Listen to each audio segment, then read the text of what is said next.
with me, James Spencer, and Chris Brookes. Hello, welcome everybody to the podcast. I'm really looking forward to it. We're hoping to discuss a lot of football topics with you and get through as much as we can. We've also got Pete here. Hello, Pete. Hello. I think it's time to introduce our first topic, the Premier League. So it's been such a mad season so far, with the first kind of full season behind closed doors, I guess. We're going to start off with Liverpool. I think they're like our key team for this week to sort of discuss. It's been a bit weird, Liverpool, this season, because last season, before lockdown, at least, it was such a sort of mad, like almost unbeaten until like a week before lockdown. This season, it's like almost the opposite. I mean, like, I think sixth in the table now, or is it fifth? Fighting for the top four, whereas only like 8 months ago, they were European champions, league champions, Super Cup winners, all that sort of thing. It's just gone so downhill. And I don't know what you two think, but I think behind closed doors has really affected Liverpool a lot. I think Anfield is one of those stadiums where teams really do fear when they go there. When you walk it out and you never walk alone just playing, it instills fear into people. And that not having been there this season, I think, has really affected the team. Do you agree with that, James? Yeah, definitely. I think that Liverpool are hurt by having no fans in the grounds. I think that's definitely affected them. I would say that the break recently has done them good, because they've won 3 on the bounce now. So that win at the weekend against Aston Villa, we needed that, and as Liverpool needed that. 1-0 down in other matches, well, say 2, 3, 4 months ago, they would have folded completely and probably would have lost 1-0 and not mustered anything. But in the end, they did fight back. Mo Salah scoring the equaliser, and then dug in with that amazing goal in the last minute from Trent Alexander-Arnold at front of Gareth Southgate after he got omitted from the England squad. So, and that goal as well, I don't know if you saw the angles, guys, but it was just amazing how he actually bent it in, how he got it in the last minute to nick all 3 points. That was such a big win. But I do think that the problems they've had this season, yes, they've had players injured like Virgil van Dijk, Joe Gomez, but they also never replaced Dejan Lovren. They should have done that. And they bought Thiago, but did they really need him? Has he really done much? I think that's questionable. And really, I think,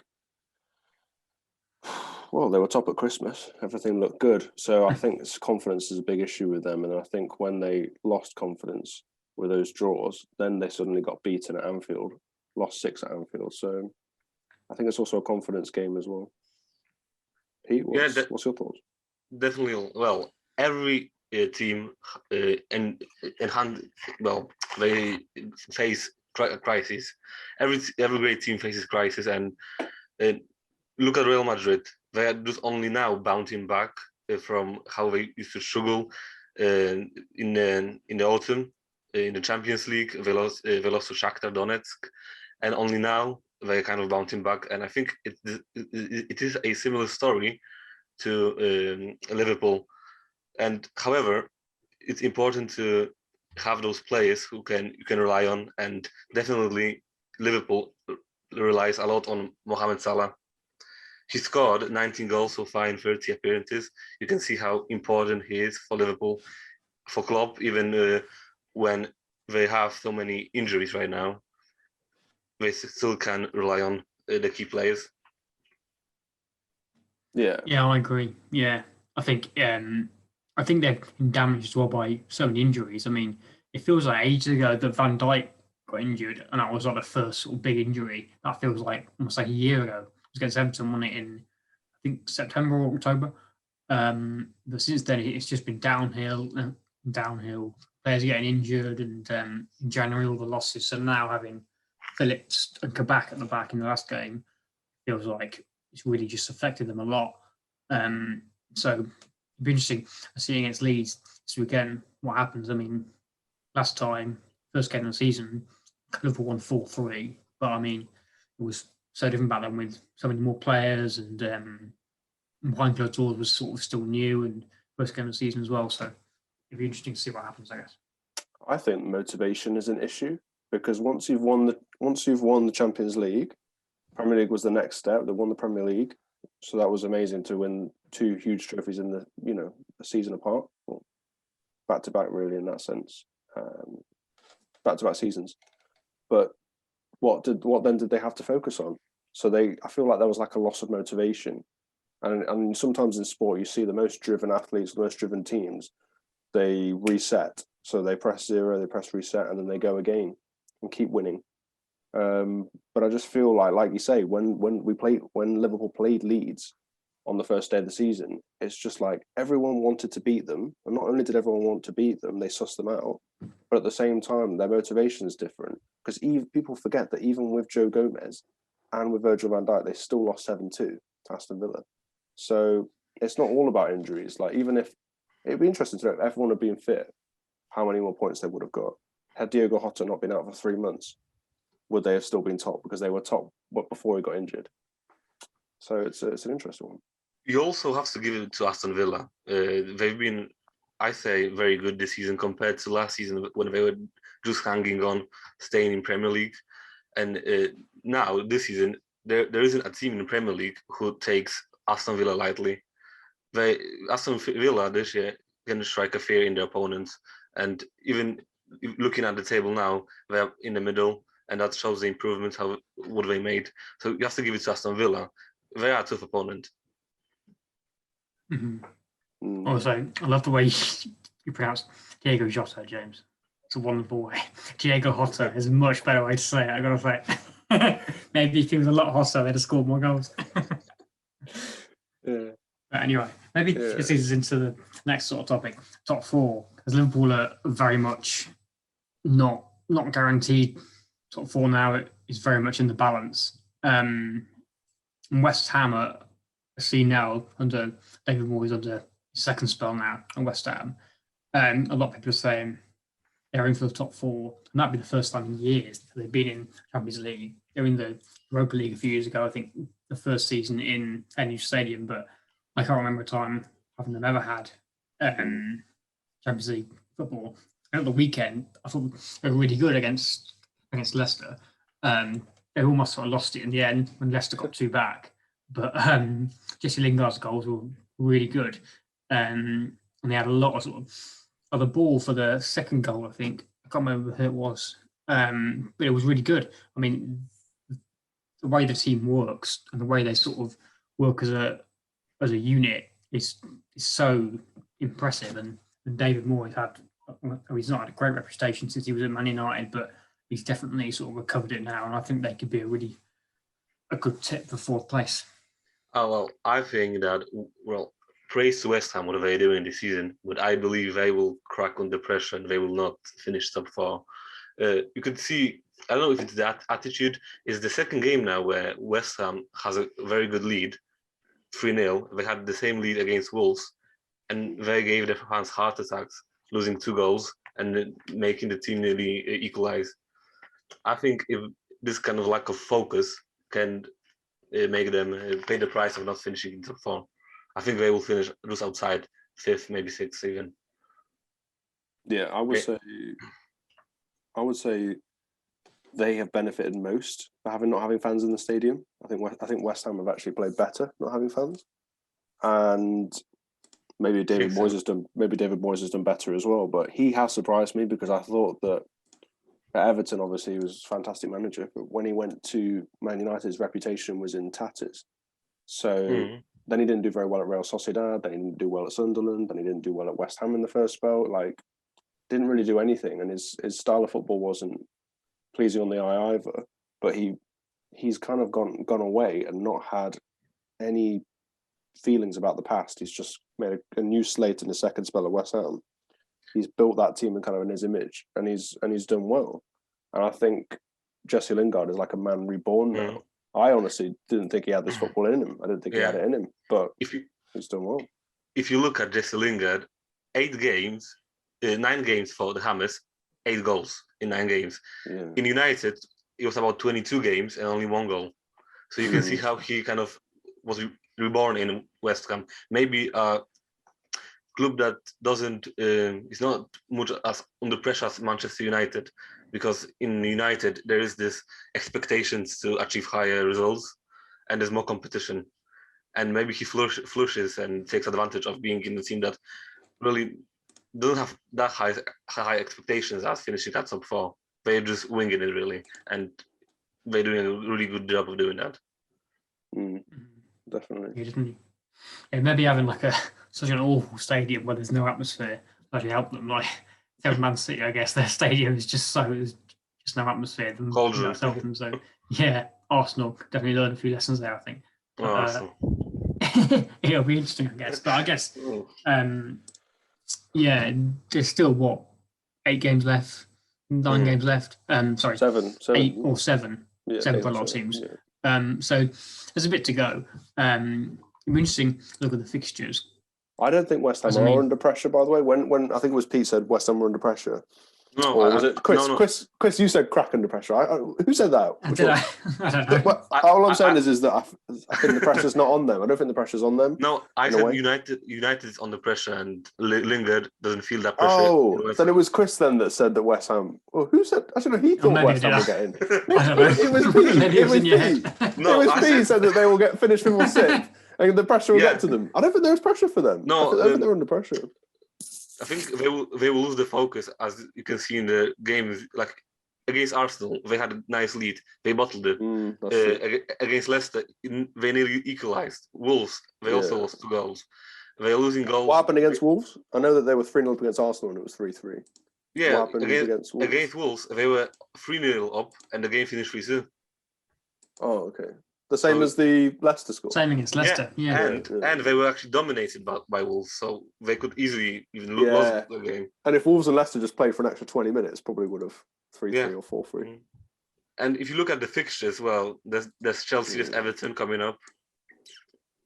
Well, not too bad, but it's not the easiest. I think Chelsea will get top 4, unfortunately. But as a Liverpool fan, I want Liverpool to, but I do think they're leaving it very late now. Well, it's going to be between Liverpool and Chelsea. Liverpool has to bounce back. It's going to be hard now, though, for them, especially in the Champions League. We'll get to that later. I'm wondering if Leicester are starting to implode. Like, I genuinely think they're bottling it like they did last season. 3rd, and then they finished 5th. And they were terrible coming out of They could also finish, they only have 1 point more than Leicester, West Ham, I mean. I think Leicester would nick it, but I think Leicester could get 4th and Chelsea will overtake them. Yeah, that's true. It is really close at the top 4. It's Leicester 56, West Ham 54, Chelsea 54. Sorry, West Ham 55, Chelsea 54, and then Liverpool 52. There's 4 points there between 4 teams. So I think it's so close. I think City has won it, and United will be 2nd. And it's just the matter of who will finish 3rd and 4th. Who will miss out? Yeah. Yeah, I guess we'll just have to see. But I guess Spurs as well. Spurs are 7th now. They're not really in contention. I guess Man United, they were just kind of awful. Like, there was that foul yesterday. This was on Sunday. I didn't think it was a foul, if I'm honest. But they just didn't seem to play very well. They didn't have many chances. They had maybe 1 sort of decent chance which they scored from. And Man United just controlled the game, I thought, and deserved to win. It just felt like Spurs didn't have the kind of quality you need to get top 4. And I guess it's all been downhill since Pochettino. Should never have sacked Pochettino. Should never have sacked him. Like, he's one of the best managers in the world. At PSG, he's going to win them the Champions League probably. Like, to beat Bayern Munich, a team that didn't win, didn't lose any games they didn't lose any games in the Champions League. They're the first team to win every Champions League game. Bayern didn't lose in 19 games in Champions League. 19 games in that's what I'm saying. And to beat them 3-2 last week was an amazing effort. Yeah, but it's still, 4-2. Was it 4-2 or 3-2? 3-2. Was it 3-2? Yeah, 3-2. but PSG. We'll get to Champions League later on. Let's focus on Premier League right now. Yeah. So Tottenham. I wonder. I think Jose Mourinho is hanging on like a thread. Oh, he's gonna get sacked at the end of with the day after the season finishes, he'll get sacked because he's got a shelf life of 2 years. He butts heads with everyone, and they all hate him. I think it's going to be the end of Jose Mourinho in Premier League. It should be, but then it will just come lurking back. But who'll hire him now? I respect Jose because West Ham will probably ditch Moyes and get him. It's the sort of I respect Jose Mourinho a lot because what he's done for Chelsea in the past and Inter Milan, but now I think he lost it. He's not the modern day manager anymore. He used to be, but this Pep Guardiola, Pochettino, Klopp, that's the modern manager. Mourinho's tactics just don't work, and he just plays hoofball. Mourinho hoofball. And boot the ball at the pitch, hope for the best. Mm-hmm. And Tottenham has some difficult matches coming up. Everton next, City in the final. They face, they can win a trophy after a while. Yeah. They can win this trophy, but I don't think they can. 4-0 to Man City. Yeah. 4-0 they cannot do it against City. I don't think so. They'll get destroyed 3-0, 4-0. I think when Mourinho, he basically came out almost 2 weeks ago and blamed all the players. He was like, same coach, different players, almost saying like, I'm still really good, the players aren't, and it's their fault to drop points. It doesn't feel like the right sort of attitude for a manager to take. Like, when he was at Chelsea, I had a lot of respect for him. He seemed as if he was it was kind of like fun, it was a bit of a joke, but not kind of like rude. But now, when he's not doing well, it seems like he just can't take it if he's not top of the league and winning Champions League and that sort of thing. So I just don't really see him as a let me ask world-class manager used to be. Sorry, let me ask Pete this question. Pete, being a Poland fan from Poland, would you take him if he was available? Would you take him as Poland manager? Yeah, definitely. You would? Why? Surely. Well, at the moment, I'm happy with the manager we got, Paulo Sousa. I think he already introduced something fresh. If you see the game Poland-England, Poland played like San Marino in the first half. In the second half, it was a totally different story. So maybe I would not right now. I think Paulo Sousa deserves his time. I support him fully. I guess if you were to manage. But coming back to Tottenham, when do you think that Son or Kane will leave after the season? It's basically the two main players. Without them, I think Tottenham lose like 50%. I think they'll sack Mourinho in order to keep them. Because I can't see Kane leaving. I feel like Kane will definitely stay in England and stay in Prem, and I can't really see him leaving Tottenham. I feel like he's quite sort of loyal to the club like that. I can't see him leaving. But Son, maybe, if Mourinho stays. Kane is now approaching like his first season with Spurs. Can he manage to get a trophy? If he wants to win trophies, he has to move.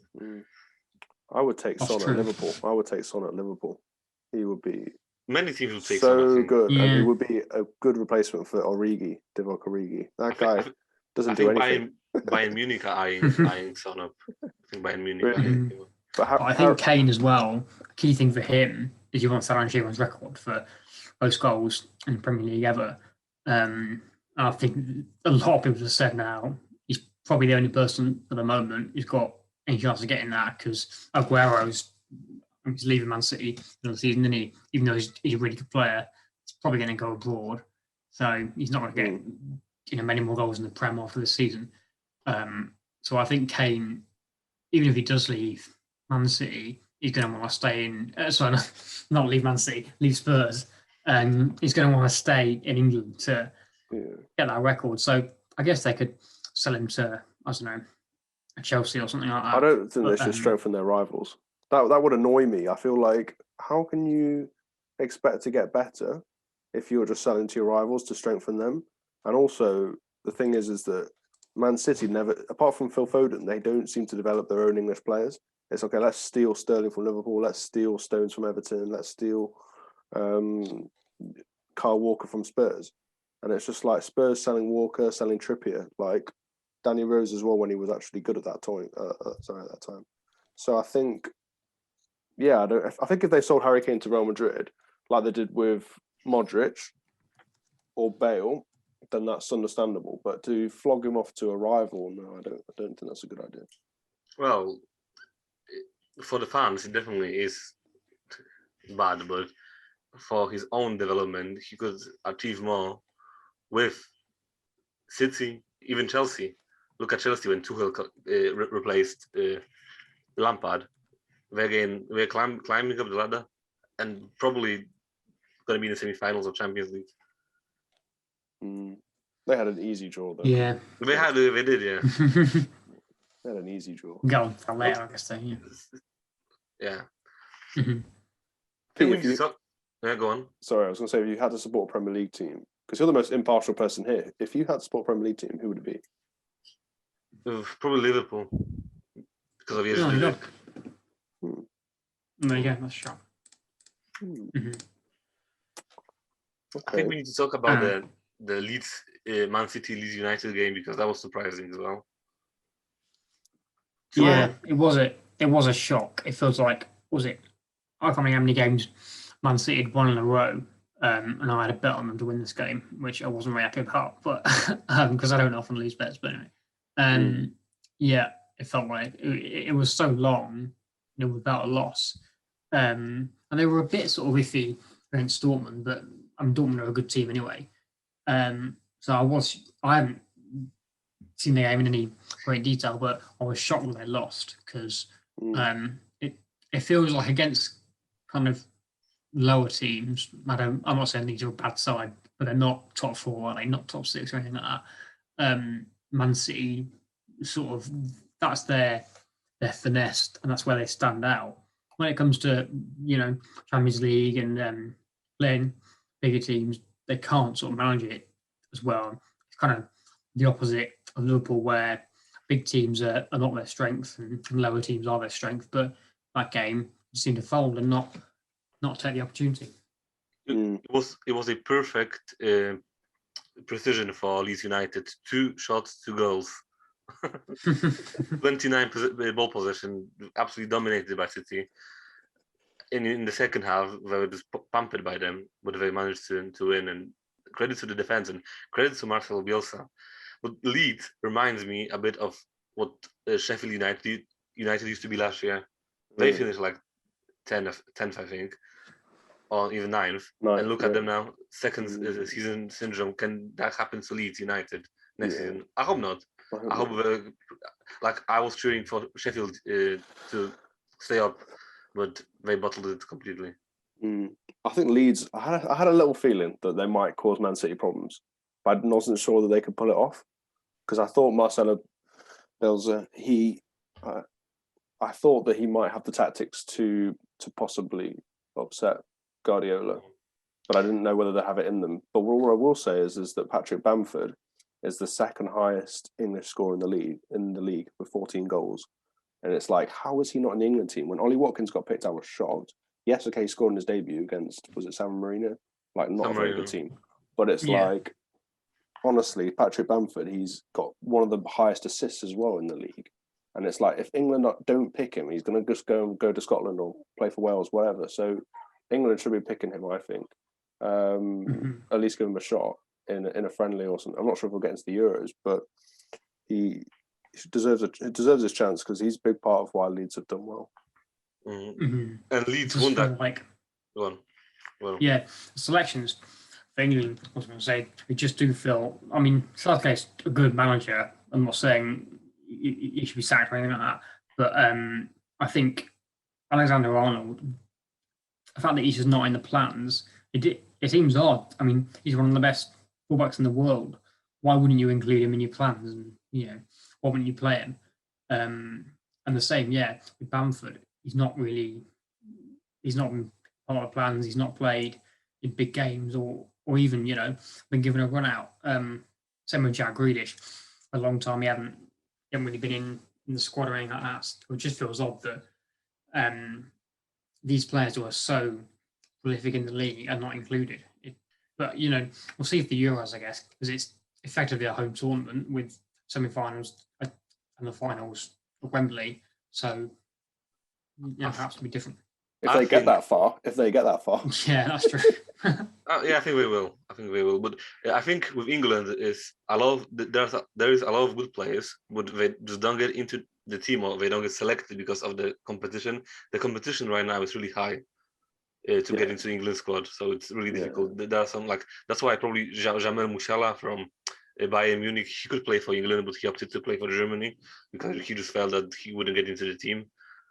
And of course, there were other reasons, like he was born in Germany, but he played for England like on the 20s and stuff, on the 16s. Mm-hmm. I think Germany wanted him more, like that. They went out their way for him. Like apparently, I don't know how to say I don't know how to pronounce the German manager's name, so I'm not even going to try. Joachim Löw. Yeah. I did the bogies on his nose. I think he actually met him, Jamal Musiala. I'm terrible at pronunciations, but yes. Pete's better than me. Yeah, he went out of his way to meet him, and Southgate's already messed up. Wilfried Zaha, like, you know, that guy chose Ivory Coast. He would have been good for England as well. Joachim Löw will be leaving Germany after the Euros after 15 years. Yeah, who will take over as well? Yeah. But anyway, Angela Merkel style that. Angela Merkel. That's a good I must say, I don't think it's easier getting the Germany team and the England team. I mean, Germany, even though in the last World Cup it didn't really perform nearly as well as you'd expect, I'd still say they're a tough side to get into their squad. So, you know, I think on the whole, I guess his decision might have been based more on where he was born and that sort of thing, and perhaps Joachim Löw sort of swayed him. But the fact they stuck with Joachim Löw even after they had such an awful run in the World Cup in 2018 was quite a sort of shock. Most sides after that say, that's it, sacking you. England certainly would. Well, so I guess we'll see. I think that's a legacy, you know. He had this legacy build up from going far, like winning the World Cup in 2014, getting to like bronze medals at the Euros. And I think he won bronze medal in Germany in 2006 with Jürgen Klinsmann. So I think it was legacy that kept him staying in the job. But anyway, should we move on to Crystal Palace and Chelsea before we kind of wrap up with this Premier League part? Crystal Palace, I want to especially mention Chelsea because they kind of had to wake up after being defeated by West Brom 5-2. That was surprising as well, don't you think? At home at Stamford Bridge, they lost 5-2 to a team that's 19th in the league. Yeah, they're on a 14-game unbeaten run, and then I did not see that coming. Right, did not see that. I can't just say yes, I saw this coming, because no, I didn't see that. No, so 5 goals. No, 5-2. I did not see that. Like I thought that they would crush West Brom, but then credit to Sam Allardyce, pulled out the bag really. And now they're actually leading against Southampton, kind of going up 3-0 now. Well, looks like they've actually turned the corner. But can they stay up though? I think they're leaving it too late. Yeah, I think. Yeah, I feel like the bottom of them is almost sort of decided now. If you look at Fulham are 18th from Newcastle, who are 17th, there's 6 points. It feels like, I mean, it's too much of a gap. Actually, down the bottom, that's a big gap for them to overcome. I mean, Sheffield United, sadly, it's work there, but they're definitely down. I mean, there's no way they're staying up now. It'd be a miracle if they didn't. But yeah, Fulham and West Brom, I think are the other two now. Fulham has difficult fixtures coming up. There's Arsenal, there's Chelsea, there's Man United. Yeah, no chance they're staying up. Go on, I'm shaking my head because they shouldn't have sacked Chris Wilder. They are never going to get back in the Premier League now. Never going to get back. They should have kept him. They should have kept him. The guy was like manager of the year last season. They didn't fire him. But they shouldn't have sacked him because between now and the end of the season, probably got some wins. Now, this Heckingbottom guy, whatever he's called, they're literally just giving up. They didn't fire him. They didn't fire him. It was like a mutual agreement. They wanted him in the club, but he was like kind of against now. He wanted out. Chris Wilder wanted out. The club, the chairman, because I saw this interview, I can't remember where, but the chairman was like really passionate about it to keep him, and he's really passionate about the club. It's Chris Wilder that wanted out, and why would Wilder do that? Like, where else would he go? Like, he's meant to be a fan of the club. Yeah, like, why would he's known locally as well, right? That's like Chris being a boyhood Liverpool fan, being Liverpool manager and walking away. And then leaving, yeah. But I mean, I think that heroes for villain. what you see on the surface is maybe not what happens behind the scenes. It might have been that he said to him, "We're going to sack you. Do you want to jump?" And then it looks a bit better. Otherwise we're going to push you. But he is really well liked in Sheffield. I mean, I worked there for like a year, Sheffield United. Everyone loves him. He's really well liked. He jumped before he was pushed. He used to go to the chip shop, right, at the corner where I lived. You went with him to the chip bet? No, not me, but he used to go there, and it's like he's really well liked in the town. He's just like a normal guy. I've never seen him. Well, not other than when. Did you get his autograph? All right, Wilder. All right, wild lad. I know. Right? Go on, Wilder. That's one of the best mates. Get that shipping. Yeah. Anyway, I think that just about wraps up part one anyway with our Premier League. And then we'll focus on the Champions League. And Pete, you're going to talk us through the Bundesliga, and we're also going to go on to La Liga because El Clasico was at the weekend. So all that's coming up. So Champions League is back again this week. I think the biggest game by far is a repeat of the final from last season. It's PSG against Bayern. And to be honest, I thought first leg, it was a bit of a lot of goals. It was 3-2. The game itself, it wasn't as exciting as you'd hope. But I feel like it's in one team's favour now. It's going to be, in the game, PSG, they're on sort of decent form, I'd say, but there's a chance of them not winning League One now for the second time in 9 seasons or something. So Bayern have got they can focus more on the Champions League than PSG. So it'll be interesting, I guess, in this second leg. Well, I kind of disagree with you, Chris, on that. It wasn't interesting because it's actually surprising how Bayern had 31 shots on the Keylor Navas goal, PSG goal, and they lost the game with PSG only having 6, I think. And well, Neuer is to blame. Manuel Neuer is to blame. Kylian Mbappe just tricked him and tricked the defense. It's a very big win for PSG to revenge and on the German territory as well. So praise to them for that. But there's a lot of injuries with Bayern team.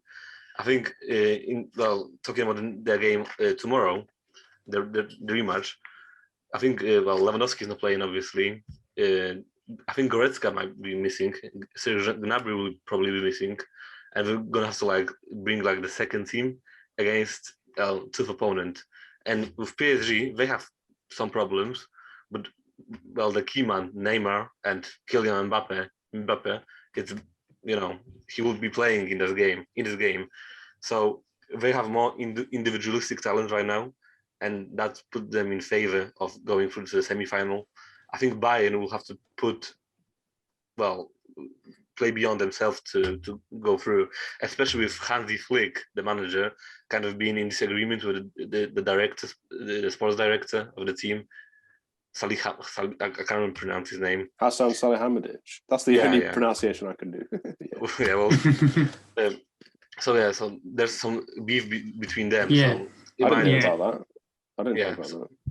So there might be that problem. But I'm looking forward to that game because, it's Bayern at the end of the day. And PSG is known to bottle it like they did against Barcelona a couple of years ago. Yeah, I agree. PSG are definitely favourites now. I think it'd be a shock if they didn't win. They got 3 away goals now. And they're in the lead now playing at home second leg, aren't they? So I'd expect them to win now. It'd be a bit of a shock, I think, if you said at the start of the tie, he'd be in this sort of situation now.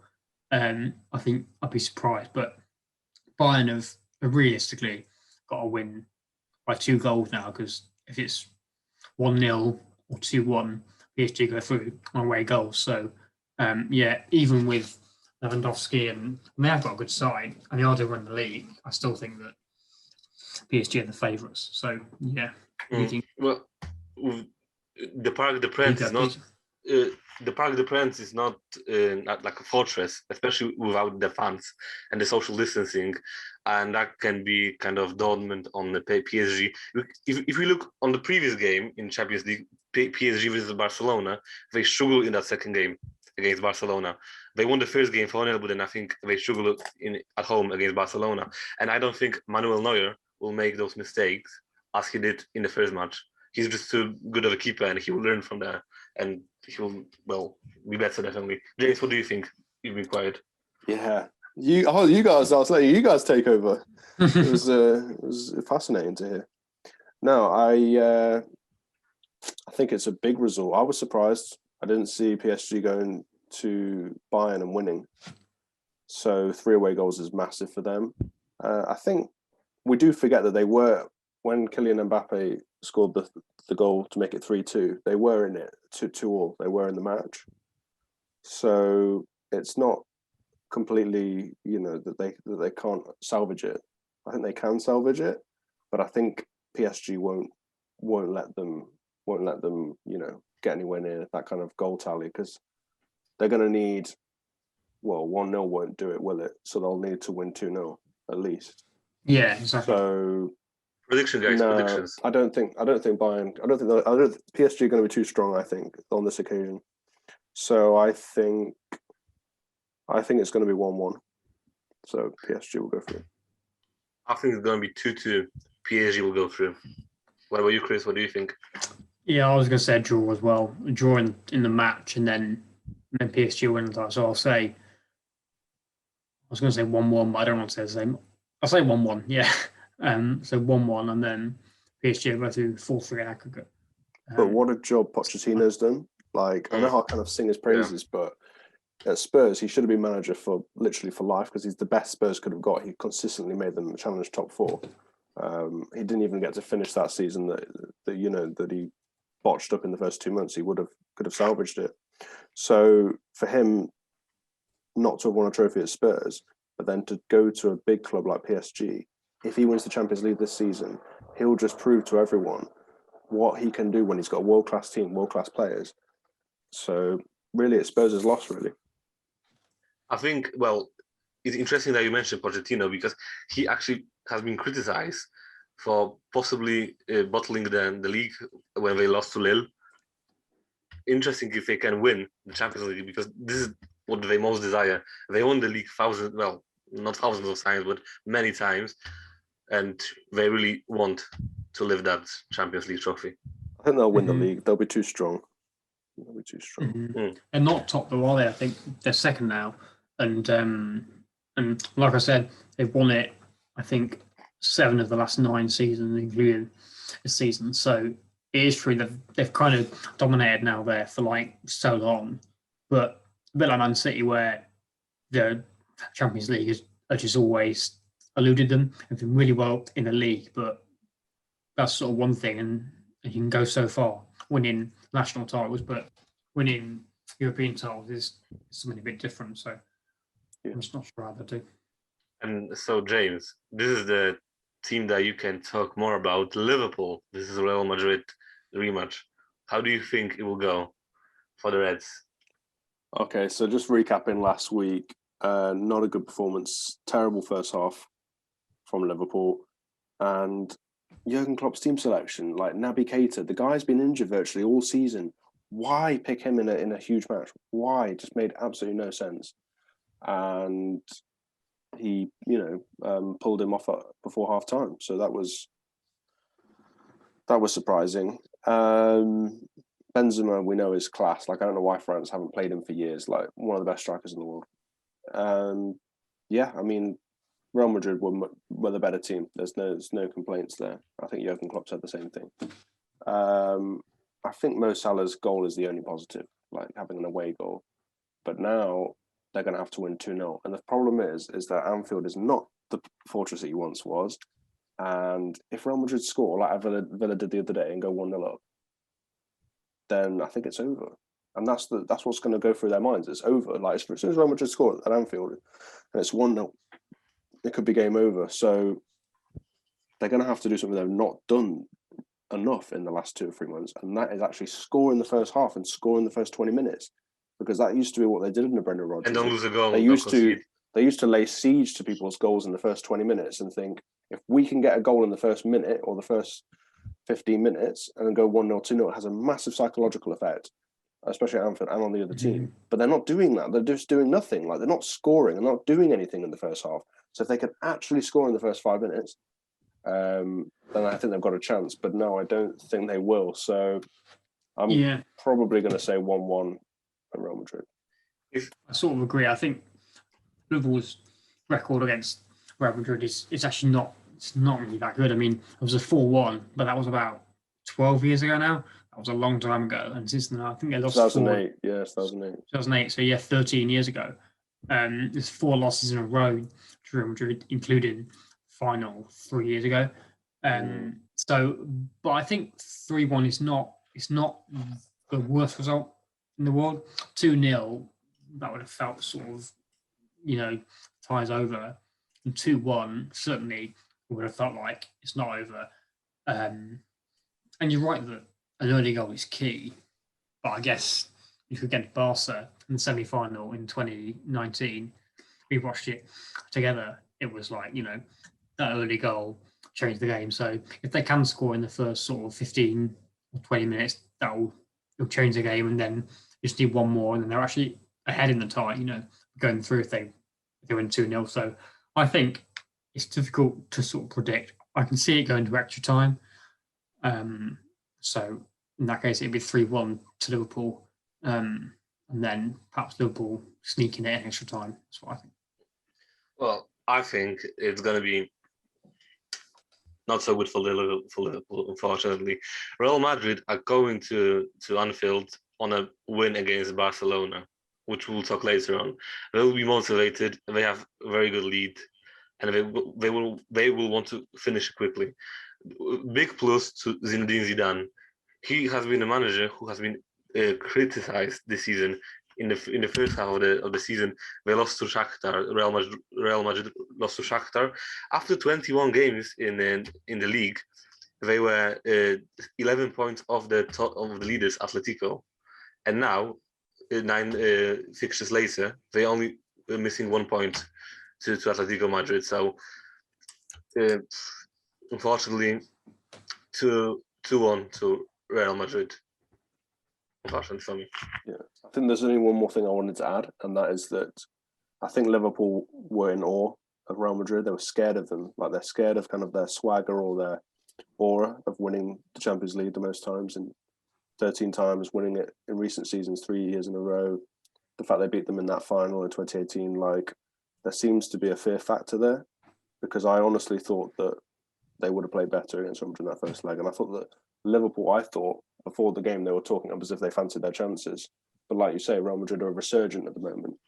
They seem to be back, especially the way they played in the La Liga match of the weekend. So basically, people have wrote them off.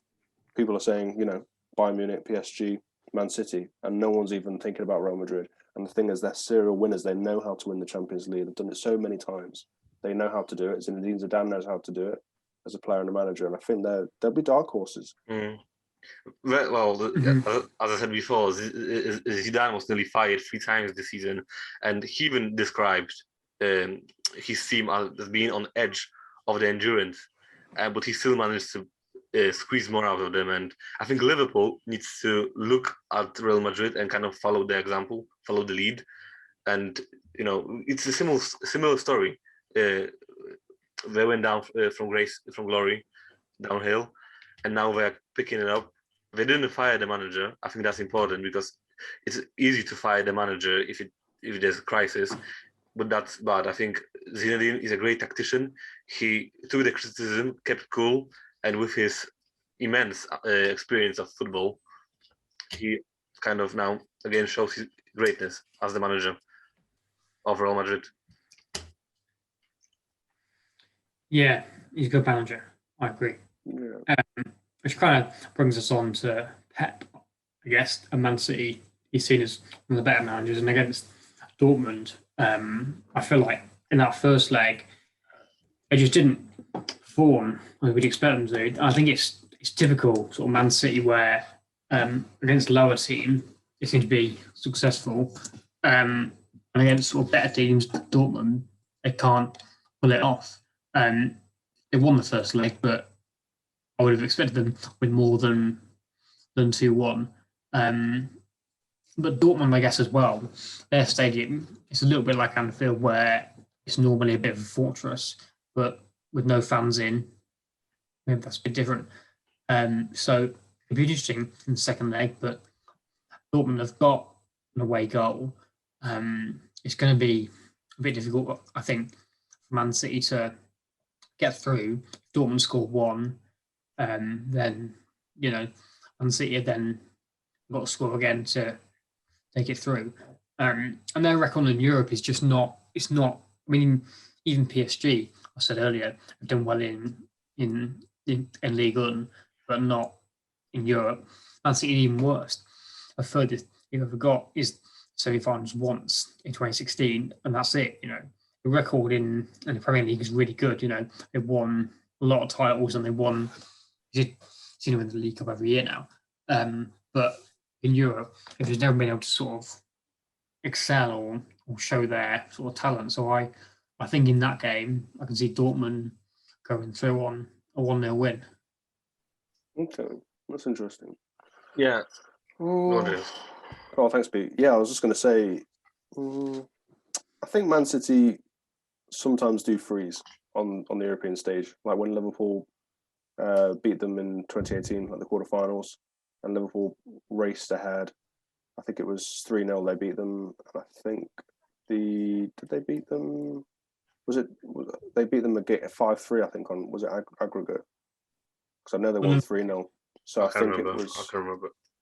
Yeah, but what I'm saying is I think they are actually past that now. They might be past that. I know they've got knocked out by teams in recent seasons that like Lyon last season. You didn't see that coming, and they were the favourites. So they're in a similar situation this time.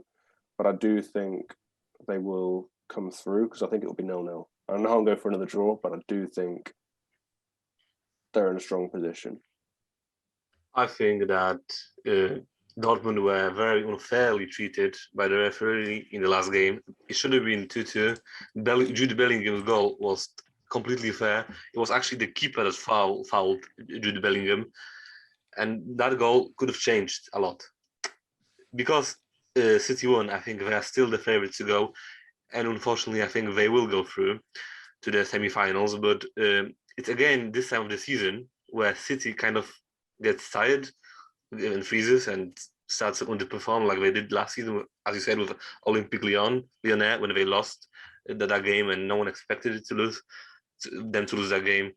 So, and Erling Haaland might do something, but they're playing at home, but without the fans, it's going to be hard.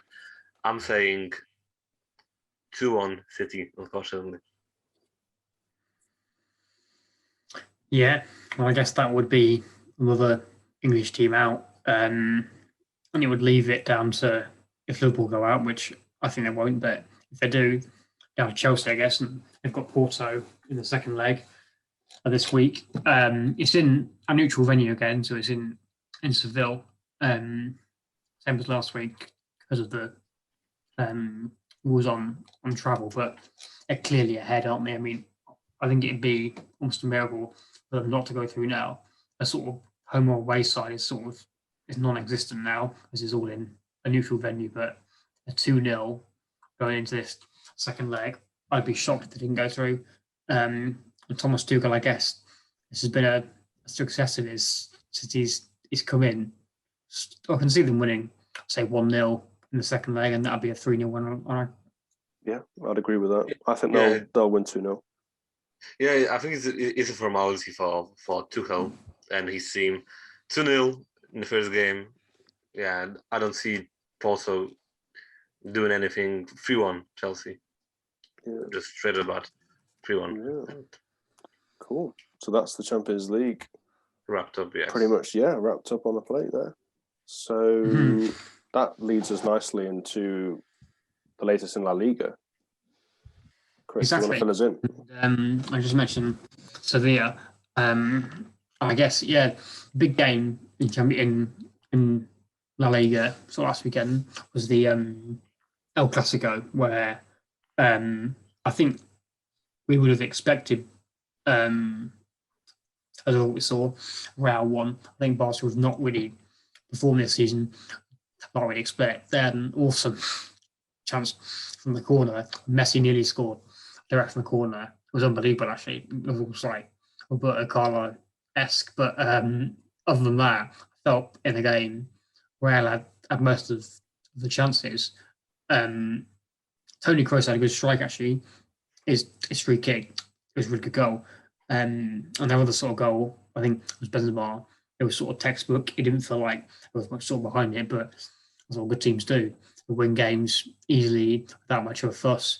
And that's exactly what they did. So I felt like, well, deserved to win the game. But it's interesting in the league, see neither of them really sort of doing well. Well, not doing well, but neither of them top. So Atletico are top now on 67, Real are second on 66, and Barcelona third on 65. So it really is a three-way race, basically.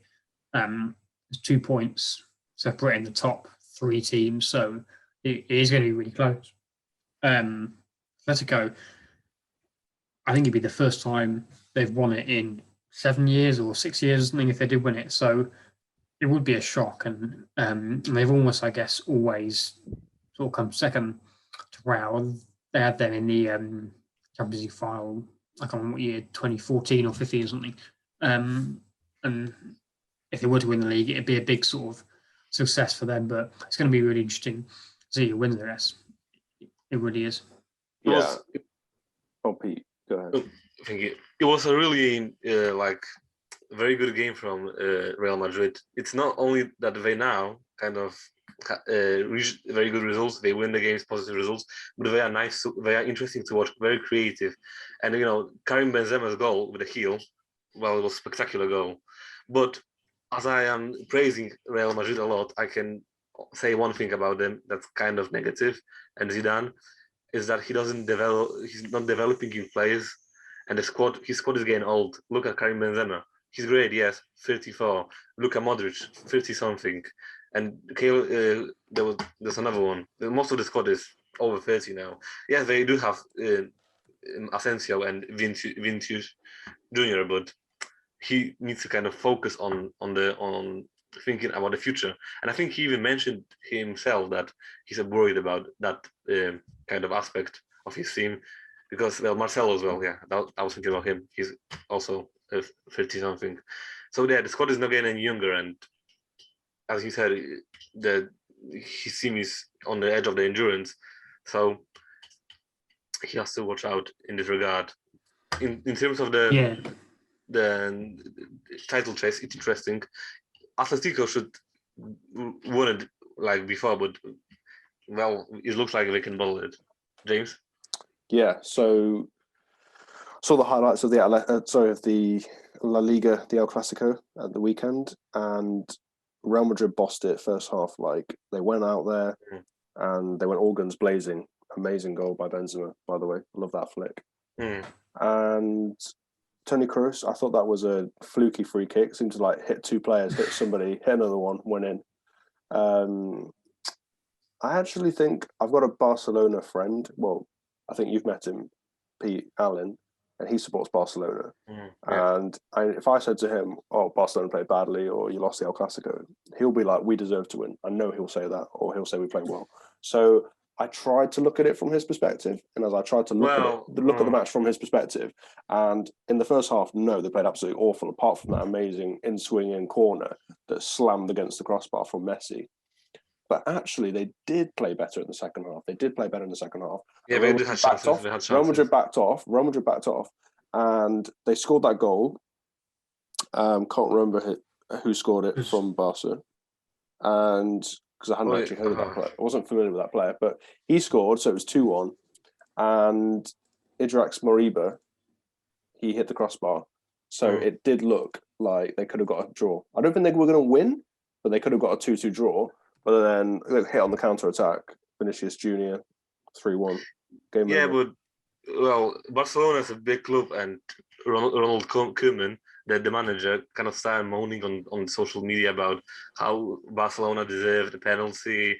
I think there was some apparent foul on Braithwaite, but they lost the game. Yeah, it could have been a draw, but at the end of the day, they lost it, and I think Real Madrid deserved to win the game. Yeah, They were lethal. They were more. sure. They took the chances, and I Messi, agree, and Messi, he wasn't really visible in the game. And interesting fact, it's Real Madrid's third time in a row to win El Clasico since 1978.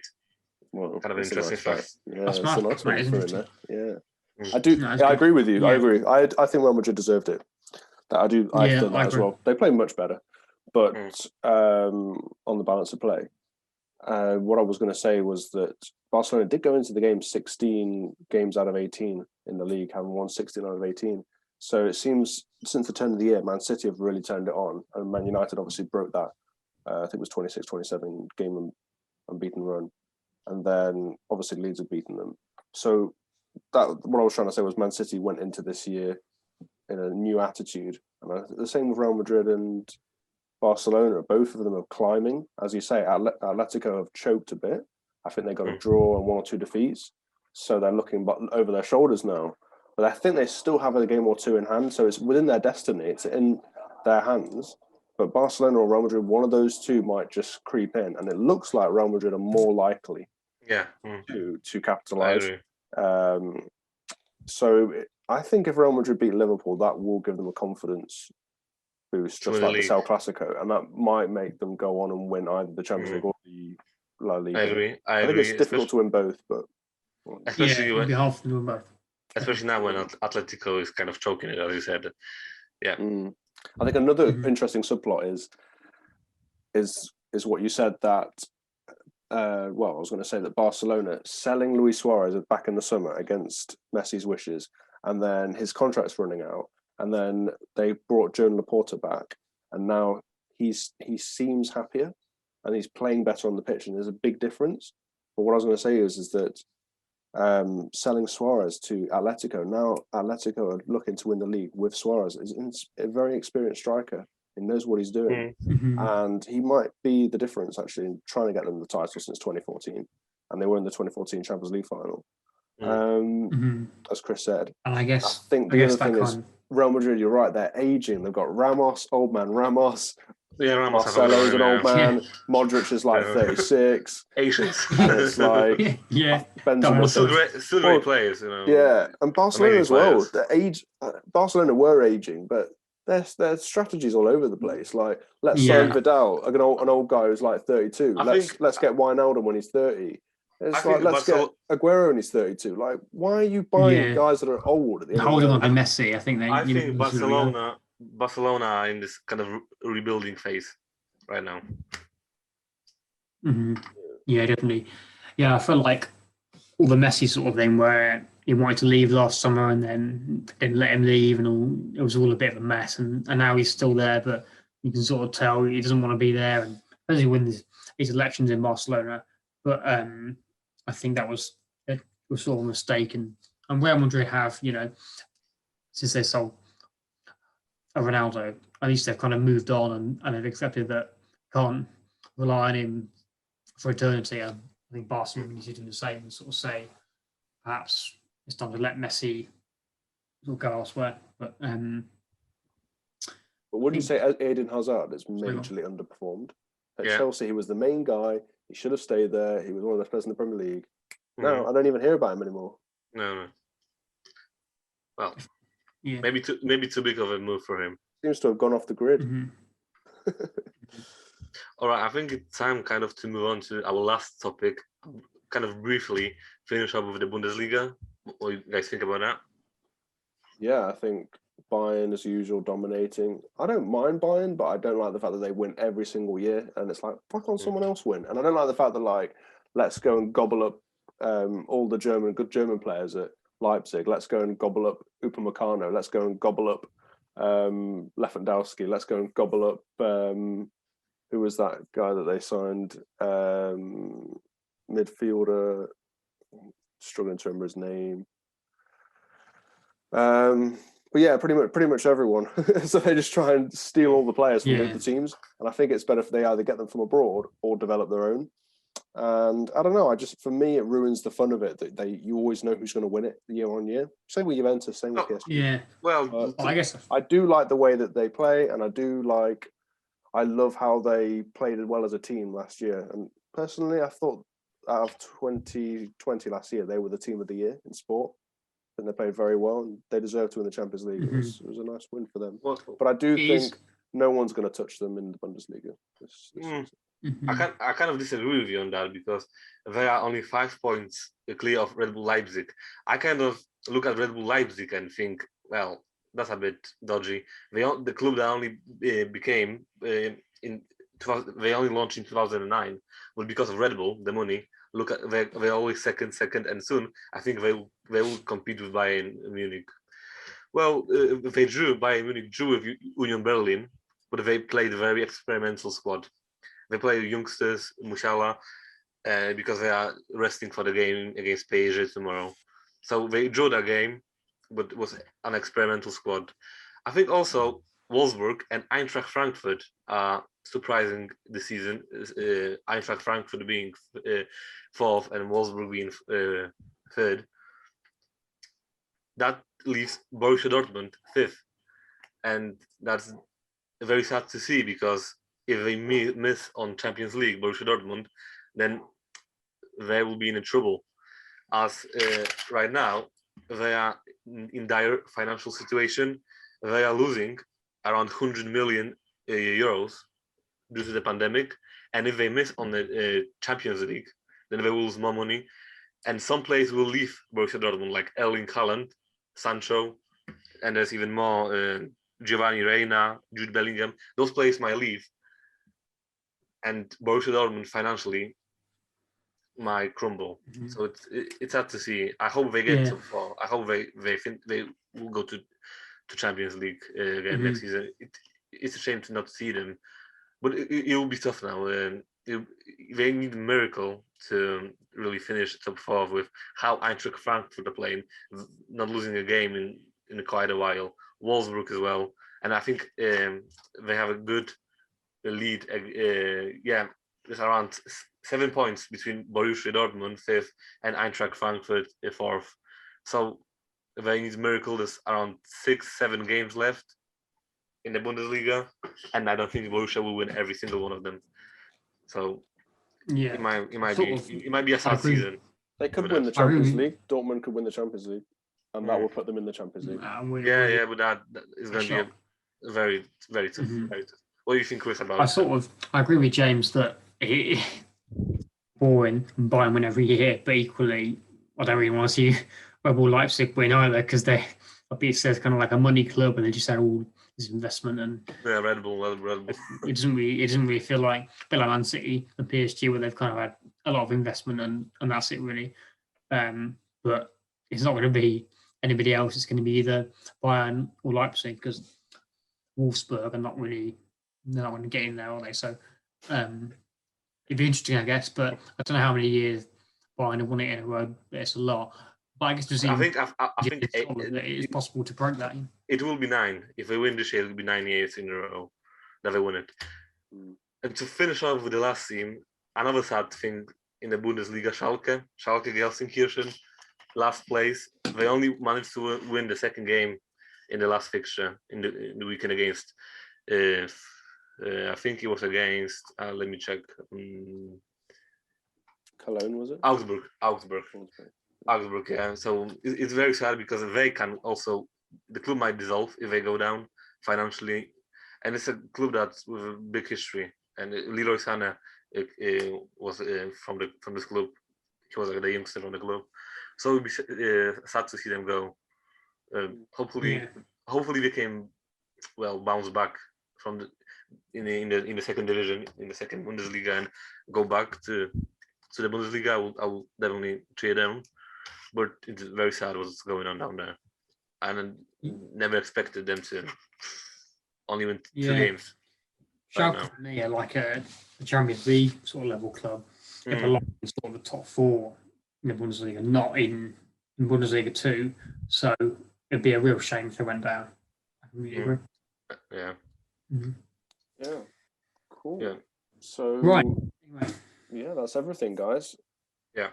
So thank you. Thank Thanks you. Yeah. for all the thoughts and match analysis. And Mhm. next Monday we'll know exactly who is in the semi-finals of the Champions League, and we'll give you more updates on the Premier League. So thanks for joining us. Mhm. Thank you Yeah, for thanks for watching. listening. Thank you for listening, watching, and see you guys next week. See you later. Bye-bye. Bye. All right.